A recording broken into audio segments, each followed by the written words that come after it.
என்னோட ஃபாதருக்கு வந்து இந்த மாதிரி கேன்சர் சாப்பிட்றத பொறுத்த வரைக்கும் பார்த்தீங்கன்னா எப்பயுமே அவர் ஈசோஃபேகல் கேன்சர்ன்றதுனால லிக்விடாக தான் போயிட்டு இருக்கு எப்பயுமே. சாலிடாக எதுவும் சாப்பிட முடியல அவரால். பட் ப்ரீவியஸாக வரதோட இப்போ கொஞ்சம் எனக்கு ஓகே தான். Good morning sir, my name is Upesh Babu. நான் திருவொற்றியூர்லேருந்து வரேன். பேஷண்ட் நேம் வந்து ஈஸ்வரராவ், ஏஜ் வந்து 62. என்னோட ஃபாதருக்கு வந்து இந்த மாதிரி கேன்சர் இருக்குது, ஈசோஃபேகல் கேன்சர். இது நான் வர்றது வந்து தேர்ட் டைம் வந்துட்டுருக்கேன். இப்போ ஒரு 2 டைம்ஸ் வந்திருந்தேன். ஓகே, ஃபீட்பேக் பாசிட்டிவாக தான் இருந்தது. பட் இந்த டைம் வரும்போது என்னென்னா, அவருக்கு வந்து சாப்பிடும்போது இந்த சைட்லலாம் வலிக்குது, இந்த செஸ்ட்லாம் வலிக்குது அப்படின்னு சொல்லியிருந்தார் டாக்டர்கிட்ட. டாக்டர் என்ன சொன்னார்னா, இன்ஸ்டண்ட்டாக எதுவும் நடக்காது, கொஞ்சம் ட்ரை பண்ணுங்கள், இந்த வாட்டியும் ஒரு ட்ரை பண்ணி ஒரு ஏதோ நெய் ஒன்று சொல்லியிருக்காரு, அதை வந்து கன்சியூம் பண்ணுங்கள், ஒரு 15 days கழிச்சு செக் பண்ணிவிட்டு என்னென்ன அப்டேட் பண்ணுறேன் அப்படின்னு சொல்லியிருக்காரு இந்த டைமு. பட் ஓகே, சாப்பிட்றத பொறுத்த வரையும் பார்த்தீங்கன்னா எப்பயுமே அவர் ஈசோஃபேகல் கேன்சர்ன்றதுனால லிக்விடாக தான் போயிட்டுருக்கு எப்பயுமே. சாலிடாக எதுவும் சாப்பிட முடியல அவரால். பட் ப்ரீவியஸாக வரதோட இப்போ கொஞ்சம் எனக்கு ஓகே தான். பட் இன்னும் அவருக்கு வந்து பேஷண்ட் வந்து இன்னும் கான்ஃபிடென்ட்டாக சொல்ல மாட்டார், எனக்கு ஓகே அப்படின்ற மாதிரி சொல்லலை அவர். எனக்கு வலிக்குது, ஏன்னா அவரோட ஃபீட்பேக் தான் நான் சொல்ல முடியும். வலிக்குதுன்னு சொல்கிறாரு இந்த செஸ்ட் சைட்லலாம்.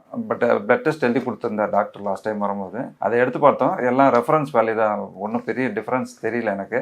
டாக்டர் கிட்ட கேட்டாலும் அதுதான் சொன்னார், ஜென்ரல் ரெஃபரன்ஸ் வேல்யூ தான், எதுவும் சேஞ்சஸ் பெருசாக டிஃப்ரென்ஸ் இல்லை. பட் இந்த நெய் மட்டும் யூஸ் பண்ணி பாருங்கள், ஒரு 15 days கழிச்சு திருப்பி என்னென்ன செக் பண்ணிடுவோம் அப்படின்னு சொல்லி ஸ்டார்டிங் பார்த்தீங்கன்னா எனக்கு செப்டம்பர் 28 போல் எனக்கு தெரிஞ்சது. அதுக்கப்புறம் ஒரு 1 month எனக்கு தெரியல ஆக்சுவலாக இந்த புனாஜன் இருக்குதுன்றது எனக்கு தெரியாது. சம்மன் எங்கள் தங்கச்சி அவங்க ரெஃபர் பண்ணாங்க. சரி வந்து பார்ப்போம்னு தான் வந்தோம். இனிஷியலாக வரும்போது எங்களுக்கு நம்பிக்கை இல்லை, ஜஸ்ட் வந்தோம் பார்ப்போம்.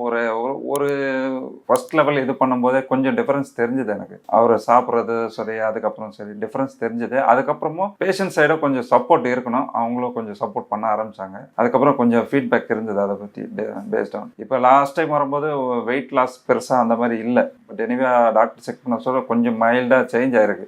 போன வாட்டி 54 53 சம்திங் இருந்தது, இந்த வாட்டி 52 இருக்குது வெயிட்டு. பட் அது நார்மல் தான் அப்படின்றது, ரொம்ப டிஃப்ரென்ஸ் இல்லை. பட் இந்த மெடிசன் மட்டும் கண்டினியூஸாக கொஞ்சம் பண்ணுங்க, பட் இன்ஸ்டண்ட்டாக குறையாதுன்னு சொல்லிட்டாரு அவரே இனிஷியலாக. பட் எனிவே நம்மளுக்குன்னு ஒரு இது இருக்குல்ல, பெயின் வந்து பார்த்தீங்கன்னா லாஸ்ட் டைம்லேருந்து வரும்போதே கொஞ்சம் பெயினாக இருக்குன்னு சொன்னாரா. பட் டாக்டர் என்ன சொன்னார்னா, அந்த கஷாயம்லாம் கொஞ்சம் குடிக்க சொன்னார். அந்த கஷாயம் கொடுத்துட்டு இருக்கோம் இப்போ டெய்லியுமே. மார்னிங் ஒரு டைம், ஈவினிங் ஒரு டைம் கொடுக்குறோம். பட் இன்னும் என்னன்னா, ஒரு நாள் கொஞ்சம் இது பண்ணுங்கள், மெடிசன்ஸ் கண்டினியூ பண்ணுங்கள், உடனே என்னாலையும் இது பண்ண முடியாது அப்படின்னு சொல்லியிருக்காரு டாக்டர்.